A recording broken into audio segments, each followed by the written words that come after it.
ಕೈನಲ್ಲಿ ಸಿಎಂ ರೇಸ್ಗೆ ಮತ್ತೊಬ್ಬ ನಾಯಕರ ಎಂಟ್ರಿ ಆಗಿದೆ. ಸಿದ್ದರಾಮಯ್ಯ ಡಿಕೆಶಿ ಆಯ್ತು, ಇದೀಗ ಮಹದೇವಪ್ಪ ಎಂಟ್ರಿಯನ್ನ ಕೊಟ್ಟಿರುವಂತದ್ದು. ಕೈನಲ್ಲಿ ಸಿಎಂ ರೇಸ್ಗೆ ಮತ್ತೊಬ್ಬ ನಾಯಕನ ಎಂಟ್ರಿ. ಸಿದ್ದರಾಮಯ್ಯ ಡಿಕೆಶಿ ಆಯ್ತು, ಇದೀಗ ಮಹದೇವಪ್ಪ ಎಚ್.ಸಿ. ಮಹದೇವಪ್ಪ ಸಿಎಂ ಆದ್ರೆ ನಾನು ಖುಷಿ ಪಡ್ತೇನೆ. ಮೈಸೂರಿನಲ್ಲಿ ಸಚಿವ ಕೆ ವೆಂಕಟೇಶ್ ಸ್ಫೋಟಕ ಹೇಳಿಕೆಯನ್ನ ಕೊಟ್ಟಿದ್ದಾರೆ.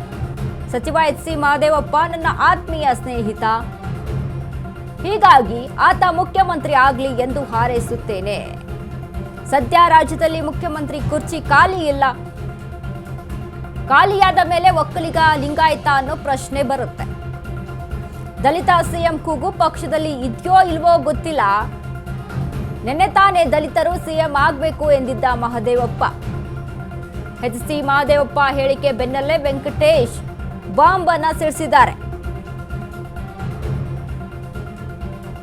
ಕೈನಲ್ಲಿ ಸಿಎಂ ರೇಸ್ಗೆ ಇದೀಗ ಮಹದೇವಪ್ಪ ಕೂಡ ಎಂಟ್ರಿಯನ್ನ ಕೊಟ್ಟಿರುವಂತದ್ದು. ಇದು ಮೊದಲ ಬಾರಿ ಅಂತ ಅಲ್ಲ, ಈ ಹಿಂದೆನೂ ಸಹಿತ ಕುರ್ಚಿ ಫೈಟ್ ಆರಂಭ ಆದಂತ ಸಂದರ್ಭದಲ್ಲಿ ಇದೇ ಡಾಕ್ಟರ್ ಜಿ ಪರಮೇಶ್ವರ್ ಆಗಿರ್ಬೋದು, ಸತೀಶ್ ಜಾರಕಿಹೊಳಿ ಆಗಿರ್ಬೋದು, ಇನ್ನು ಎಚ್.ಸಿ. ಮಹದೇವಪ್ಪ ಆಗಿರ್ಬೋದು, ಇದ್ರ ಬಗ್ಗೆ ಮಾತನಾಡಿದ್ರು. ಅಂದ್ರೆ ದಲಿತರಿಗೂ ಕೂಡ ಅವಕಾಶ ಮಾಡಿಕೊಡ್ಬೇಕು, ದಲಿತ ಕಾರ್ಡ್ ಪ್ಲೇ ಕೂಡ ಅಲ್ಲಿ ಹೆಚ್ಚಾಗಿ ಆಗ್ತಾ ಇತ್ತು. ಈಗ ಅದು ಮತ್ತೆ ಮರುಕಳಿಸ್ತಾ ಇದೆ. ನಿನ್ನೆ ಅಷ್ಟೇ ಸಿಎಂ ಸಿದ್ದರಾಮಯ್ಯ ಅವರು ಒಂದು ಮಾತನ್ನ ಹೇಳ್ತಾರೆ.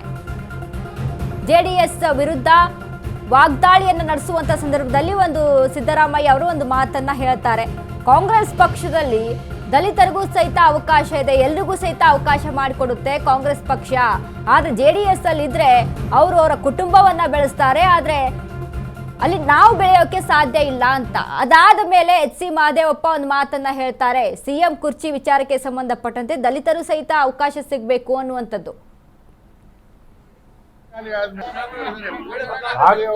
ಆತ್ಮೀಯ ಸ್ನೇಹಿತ, ಮುಖ್ಯಮಂತ್ರಿ ಸಂತೋಷ. ಏನ್ ನಿರಂತರವಾಗಿ ಏನ್ ನಡೀತಾ ಮಹದೇವಪ್ಪ ಮುಖ್ಯಮಂತ್ರಿ ಆದ್ರೂ ಸ್ವಾಗತ ಮಾಡ್ತೀನಿ. ಕುರ್ಚಿನೇ ಖಾಲಿ ಇಲ್ವಲ್ರಿ, ಯಾರಿಗೆ ಅವಕಾಶ ಇದ್ದದ್ರಿ? ಅಲ್ಲಪ್ಪ, ಕುರ್ಚಿ ಖಾಲಿ ಆದ್ಮೇಲೆ ದಲಿತರು, ಲಿಂಗಾಯತರು, ಒಕ್ಕಲಿಗರು, ಗುರುಗಳು ಯಾರು ಕುರ್ಚಿ ಖಾಲಿ ಆದ್ಮೇಲೆ ನೋಡ್ಬೋದು. ಕುರ್ಚಿನೇ ಖಾಲಿ ಇಲ್ವಲ್ಲಪ್ಪ, ಕುರ್ಚಿ ಆದ್ಮೇಲೆ ನೋಡೋಣ. ಹಾಗೆ ಒಬ್ಬ ನಂಗೆ ಆತ್ಮೀಯ ಸ್ನೇಹಿತ, ಮುಖ್ಯಮಂತ್ರಿ ಸಂತೋಷ. ಏನ್ ನಿರಂತರವಾಗಿ ಏನ್ ನಡೀತಾ ಹಾಗೆ ಒಬ್ಬ ಮುಖ್ಯಮಂತ್ರಿ ಆದ್ರೂ ಸಾಕು. ಈ ಬಗ್ಗೆ ಹೆಚ್ಚಿನ ಮಾಹಿತಿಯನ್ನ ಕೊಡ್ತಾರೆ ನಮ್ಮ ಪ್ರತಿನಿಧಿ ಸಂದೀಪ್. ಸಂದೀಪ್, ಇದೀಗ ಒಂದ್ ಕಡೆ ಸಿಎಂ ಆಗಿರ್ಬೋದು, ಇನ್ನು ಡಿಕೆಶಿ ಆಗಿರ್ಬೋದು, ಕುರ್ಚಿಯ ಫೈಟ್ಗಾಗಿ ಹೊಡೆದಾಡ್ತಾ ಇದ್ದಾರೆ. ಇನ್ನು ಮತ್ತೊಂದ್ ಕಡೆ ಇದೀಗ ದಲಿತ ಕಾರ್ಡ್ ಸಹಿತ ಇಲ್ಲಿ ಪ್ಲೇ ಆಗ್ತಾ ಇದೆ ಅನ್ನುವಂಥದ್ದು. ಇದಕ್ಕೆ ಇವತ್ತು ವೆಂಕಟೇಶ್ ಅವರು ಸಹಿತ ಒಂದು ಹೇಳಿಕೆಯನ್ನ ಕೊಟ್ಟಿರುವಂತದ್ದು. ಸೊ ಏನೆಲ್ಲ ಅಪ್ಡೇಟ್ಸ್ ಇದೆ ಸಂದೀಪ್ ಈ ಬಗ್ಗೆ?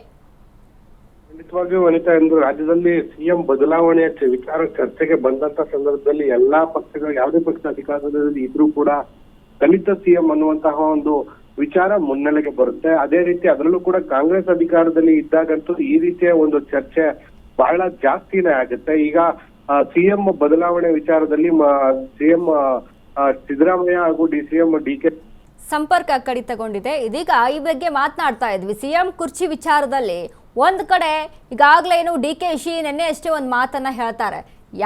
ಯಾರೆಲ್ಲ ಮಾತಾಡ್ತಿದ್ದೀರಲ್ಲ ನನ್ನ ಪರವಾಗಿ, ನೀವು ದಯವಿಟ್ಟು ಬಾಯಿ ಮುಚ್ಕೊಂಡಿದ್ದು ಬಿಡಿ, ಯಾಕಂದ್ರೆ ನೀವು ಮಾತಾಡೋದ್ರಿಂದನೇ ಆ ಕೆಲಸ ಡಿಲೇ ಆಗ್ತಾ ಇದೆ ಅಂತ. ಅಂದ್ರೆ ಇದೇ ಪರಿಸ್ಥಿತಿ ಮತ್ತೆ ವಾಪಸ್ ಬರುತ್ತೆ ಏನೋ ಗೊತ್ತಾಗ್ತಾ ಇಲ್ಲ. ಯಾಕಂದ್ರೆ ಇಕ್ಬಾಲ್ ಹುಸೇನ್ ಆಗಿರ್ಬೋದು, ಶಿವಗಂಗಾ ಆಗಿರ್ಬೋದು, ಡಿ.ಕೆ. ಶಿವಕುಮಾರ್ ಪರವಾಗಿ ಮಾತಾಡ್ತಾರೆ. ಅವರ ಬಣದ ವಿಚಾರಕ್ಕೆ ಸಂಬಂಧಪಟ್ಟಂತೆ ಡಿ.ಕೆ.ಶಿ ಪರ ಅಲ್ಲಿ ಧ್ವನಿಯನ್ನ ಎತ್ತಿ ಸಿಎಂ ಕುರ್ಚಿ ವಿಚಾರಕ್ಕೆ ಸಂಬಂಧಪಟ್ಟಂತೆ ಮಾತನಾಡ್ತಾರೆ. ಇದೇ ಇಕ್ಬಾಲ್ ಹುಸೇನ್ ಅವರು ಈಗ 2 ಡೇಟ್ ಮಿಸ್ ಆಗುತ್ತೆ, ಮತ್ತೊಂದು ಡೇಟ್ ಇದೆ, ಅದು ಪಕ್ಕ ಅವತ್ತು ಡಿ.ಸಿ.ಎಂ ಆದಂತ ಡಿ.ಕೆ. ಶಿವಕುಮಾರ್ ಅವರು ಸಿಎಂ ಆಗೇ ಆಗ್ತಾರೆ ಅನ್ನುವಂತ ಮಾತನ್ನ ಹೇಳ್ತಾರೆ. ಸೊ ಅದಾದ ಮೇಲೆ ಒಂದಿಷ್ಟು ಇದೀಗ ಸಿಎಂ ಸಿದ್ದರಾಮಯ್ಯ ಬಣ ಇದಕ್ಕೆ ಟಾಂಗ್ ಅನ್ನ ಕೊಡುವಂಥದ್ದು, ಅಲ್ಲಿ ಫೈಟ್ಗಳು ನಡೆಯುವಂಥದ್ದು. ಇನ್ನು ಈ ಬಗ್ಗೆ ಹೈಕಮಾಂಡ್ ಸಹಿತ ಸೂಚನೆಯನ್ನ ಕೊಡುತ್ತೆ, ರಾಜ್ಯದಲ್ಲಿ ಯಾರು ಸಹಿತ ಮಾತನಾಡಬಾರ್ದು ಇದ್ರ ವಿಚಾರಕ್ಕೆ ಕುರಿತಾಗಿ ಅಂತ.